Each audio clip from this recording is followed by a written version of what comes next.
सोलन में पिछले दिनों ट्रेनिंग पर आए अध्यापकों को हुई फूड पॉइजनिंग के मामले में एक और बड़ा खुलासा हुआ है। 9 मार्च को इस ट्रेनिंग का उद्घाटन करने आए शिक्षा विभाग के संयुक्त निदेशक जगदीश नेगी भी इस फूड पॉइजनिंग का शिकार हो गए हैं। 9 मार्च से बीमार चल रही संयुक्त निदेशक को गंभीर हालत में सोमवार को अस्पताल में एडमिट किया गया। हालांकि अब उनकी हालत खतरे से बाहर बताई जा रही है। हैरानी की बात यह है कि डाइट द्वारा अभी भी ट्रेनिंग प्रोग्राम उसी होटल में आयोजित किया जा रहा है, जहां पर 12 मार्च को फूड पॉइजनिंग के चलते 11 अध्यापकों को सोलन अस्पताल में एडमिट करना पड़ा था। इससे डाइट सोलन की कार्यप्रणाली भी अब कटघरे में खड़ी हो गई है। डाइट सोलन द्वारा एक निजी होटल में 5 दिनों की रेजिडेंशियल ट्रेनिंग शुरू की गई थी, जिसमें जिले के करीब 130 टीजीटी व सीएनवी टीचर ने भाग लिया। इस दौरान अध्यापकों को जेनरिक इशू पर ट्रेनिंग दी जा रही है।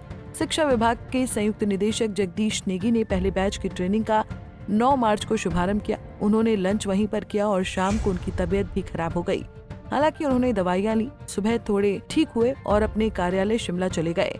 वहां पर दोपहर बाद तबीयत फिर बिगड़ी, फिर दवाइयां ली, लेकिन उसका असर नहीं हुआ। सोमवार को तबीयत ज्यादा खराब हुई तो उन्हें अस्पताल में भर्ती किया गया, जहां पर अब उनका उपचार चला हुआ है। मुझे तो ये लगता है कि जो ये शगुन पैलेस में जो ट्रेनिंग प्रोग्राम था, उसमें ओपनिंग में मुझे संडे वाले दिन वहाँ पे उसके उद्घाटन के लिए बुलाया गया था और मैं क्योंकि उस दिन अवकाश था तो घर पे ही था और मेरे पास समय भी था, तो मैंने सोचा कि चलो टीचर्स के साथ इंटरेक्शन हो जाएगी, बातचीत हो जाएगी और इस मकसद से वहाँ जो है मैं उसमें उद्घाटन समारोह में चला गया और वहाँ पे मैंने जो है वो लंच कर लिया। लेकिन उसके बाद जो है जैसे ही मैं घर पहुंचा शाम को, तो मेरा जो है उसमें हाजमा खराब होने लग गया और मतलब पेट खराब हो गया। और लेकिन मैंने फिर उसको नॉर्मली सोचा कि ऐसे शक भी नहीं हुआ, पहले अंदाजा भी नहीं हुआ कि किस वजह से हो रहा है। तो अगले दिन सुबह मैं ड्यूटी निकल गया शिमला। तो सुबह मैंने वहाँ पे अपनी कुछ केमिस्ट से कुछ एक दवाइयाँ ली और उसे थोड़ा सा मैंने कुछ आराम महसूस किया, लेकिन दिन को फिर वही स्थिति हो गई और शाम होते होते जो है जैसे मैं अपने रेजिडेंस में पहुंचा तो उल्टियां और इस तरह से दस्त जो है फिर शुरू हो गए। फिर मेरी हालत जो है और खराब होती गई। तो मुझे तो लगता है कि कुछ वहाँ फूड पॉइजनिंग टाइप हो गया है या कोई कंटेमिनेटेड वाटर की वजह से हुआ है या कोई जो भी वजह रही हो।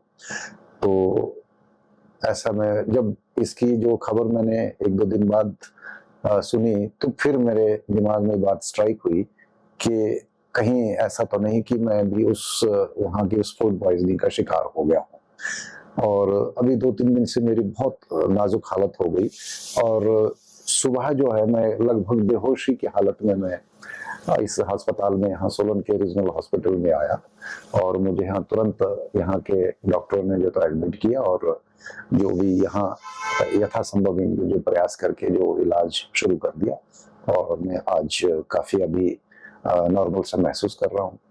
बाकी जो ब्लड टेस्ट वगैरह उसकी रिपोर्ट्स वगैरह जो है वो सुबह आएगी, उसमें पता चलेगा। ना जाने क्यों ये किस वजह से इन्होंने दूसरी जो वर्कशॉप है ठीक उसी जगह पे उसी होटल में क्यों रखी है, ये एक बड़ा चिंता का विषय है और मैं खुद भी इसकी छानबीन भी कराऊंगा, मैं करूंगा भी खुद भी। मैं इसी विभाग में एक अपने संयुक्त निदेशक के पद पर हूँ, तो मैं इसकी कारण जानने की पूरी कोशिश करूंगा कि किस वजह से दोबारा इन्होंने उसी होटल पे उसी वेन्यू में जो है फिर टीचर्स के जिंदगी के साथ जो इस तरह का जो खिलवाड़ उन्होंने किया है। तो ये मुझे तो बड़ी गंभीर सी बात लगती है। बिल्कुल अवश्य जांच होनी चाहिए कि किस वजह से हुआ है, क्या होटल वालों की क्या ऐसी कोई अनहाइजीनिक कंडीशन थी या कोई जो भी वजह रही हो उसका कोई सैंपलिंग वगैरह हुई है, या हेल्थ डिपार्टमेंट से भी मैं गुजारिश करूंगा कि वहाँ उसका जो है पूरी तरह से वहाँ का पूरा उसकी सैंपलिंग करे और वह जितनी भी हाइजीनिक कंडीशन उनकी जो जांच हो और जो हमारे टीचर्स हैं बाकी जो वहाँ पे ट्रेनिंग चल रही है ताकि उनकी जिंदगी से खिलवाड़ ना हो। बहुत एक रिस्की कार्य है ये, किसी के जीवन के साथ इस प्रकार का जो है खेलना। पंजाब केसरी के लिए सोलन से नरेश पाल की रिपोर्ट। हमसे जुड़े रहने के लिए हमारे YouTube चैनल को सब्सक्राइब करें और नई वीडियो की नोटिफिकेशन के लिए बेल आइकॉन को दबाएं। अगर आप ये वीडियो Facebook पर देख रहे हैं तो लाइक जरूर करें और ज्यादा से ज्यादा शेयर करें। इसी तरह के और भी अपडेट्स के लिए फॉलो करें हमारा Instagram पेज himachal.ke।